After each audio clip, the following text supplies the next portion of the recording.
এই মুহূর্তে যদি আমাদের রিজনের কথা বলি, থান্ডারস্টর্ম অ্যাক্টিভিটি কিন্তু ইন্টেন্স থাকবে আমাদের রিজনে। কারণ হিসাবে যদি প্রথমে বলি যে একটা ঘূর্ণাবর্ত রয়েছে যার অবস্থান হচ্ছে নর্থ ওয়েস্ট ইউপির উপরে, আর একটা অক্ষরেখা রয়েছে ঝাড়খণ্ড থেকে সাউথ আসাম ক্রস আমাদের সাউথ বেঙ্গল।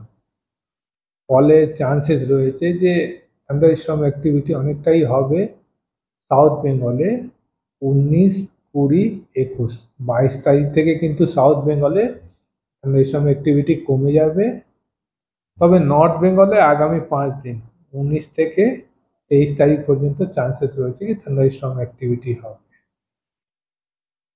19 তারিখে যদি বিশেষ করে বলি যে হয়তো থান্ডার স্কোয়াল হবে, উইন্ড স্পিড 50-60 কিলোমিটার, তার সঙ্গে লাইটনিং আর শিলাবৃষ্টির চান্সেস রয়েছে, light to moderate rain east Midnapore, west Midnapore, Murshidabad, Birbhum আর ওয়েস্ট বর্ধমান। অন্য জেলাগুলোতে থান্ডারস্টর্ম, লাইটনিং তার সঙ্গে গাস্টি উইন্ড 40-50 কিলোমিটার কিন্তু থাকবে। সাউথ বেঙ্গলে 20 তারিখে চান্সেস রয়েছে যে থান্ডারস্টর্ম, লাইটনিং আর লাইট টু মডারেট রেন, তার সঙ্গে গাস্টি উইন্ড থাকবে 40-50 কিলোমিটার পার আওয়ার। মোটামুটি সমস্ত জেলাতে থাকবে। এই ইন্টেন্সিটিটা কমবে। আর 21 তারিখে চান্সেস রয়েছে যে গাস্টি উইন্ড থাকবে 30-40 কিলোমিটার পার আওয়ার। 22 তারিখ থেকে সাউথ বেঙ্গলে কিন্তু থান্ডারস্টর্ম অ্যাক্টিভিটি অনেকটা কমে যাবে। এবার নর্থ বেঙ্গলে যদি বলি, আজকে 2-1 জায়গায় কিন্তু নর্থ বেঙ্গলে থান্ডারস্টর্ম অ্যাক্টিভিটি হবে। কাল থেকে চান্সেস রয়েছে যে থান্ডারস্টর্ম অ্যাক্টিভিটি নর্থ বেঙ্গলে কিন্তু বাড়বে। থান্ডারস্টর্ম অ্যাক্টিভিটির সঙ্গে উইন্ড থাকবে 30-40 কিলোমিটার পার আওয়ার্স। ডে 5-এ অর্থাৎ 23 তারিখে চান্সেস রয়েছে কুচবিহার, আলিপুরদুয়ার আর জলপাইগুড়িতে হয়তো 2-1 জায়গায় কিন্তু ভারী বৃষ্টির চান্সেস রয়েছে। এত থান্ডারস্টর্ম অ্যাক্টিভিটির দুটো ইম্প্যাক্ট রয়েছে। প্রথমে হচ্ছে যে ভেজিটেবল ক্রপসে কিন্তু ড্যামেজ চান্সেস রয়েছে, আর সেকেন্ড হচ্ছে যে damage to lose unsecure structures.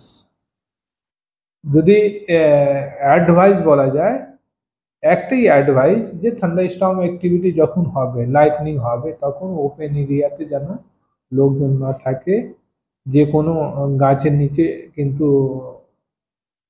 Thunderstorm অ্যাক্টিভিটির সময় না থাকাই ভালো। আর এই দুটো হচ্ছে মেন অ্যাডভাইস।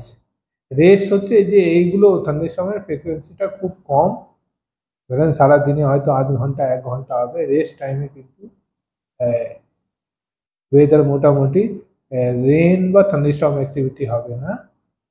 তবে যেটা বললাম যে এই এক্সান যে সাজেস্টেড আমরা বলছি at the time of lightning thunderstorm, কিন্তু এটা মনে রাখতে হবে। আমরা কন্টিনিউয়াসলি ওয়াচ করছি, নাউকাস্ট ওয়ার্নিং কিন্তু আমরা কন্টিনিউয়াসলি দিতে থাকি। তাপমাত্রা যদি বলি যে তাপমাত্রা আরো 2 ডিগ্রি কিন্তু ম্যাক্সিমাম আর 2 ডিগ্রি মিনিমাম টেম্পারেচার কিন্তু ফল করবে। অর্থাৎ এখন মোটামুটি তাপমাত্রা কাল পরশু ম্যাক্সিমাম টেম্পারেচার বলছি কলকাতায় বিশেষ করে 26 থেকে 28 ডিগ্রির কাছাকাছি থাকবে, আর উইকেন্ডের দিকে হয়তো 30-এর কাছাকাছি চলে আসবে। মিনিমাম টেম্পারেচারটাও কমবে। কলকাতা যদি দেখি আমরা হয়তো 21-22-এর কাছাকাছি এখন 3 থেকে 4 দিন থাকবে। গোটা জেলাতেও কিন্তু এরকম পরিস্থিতি থাকবে। পশ্চিমের জেলাগুলোতে অলরেডি তাপমাত্রা 20-র নিচে চলে এসছে, আর এইটা কিন্তু পারসিস্ট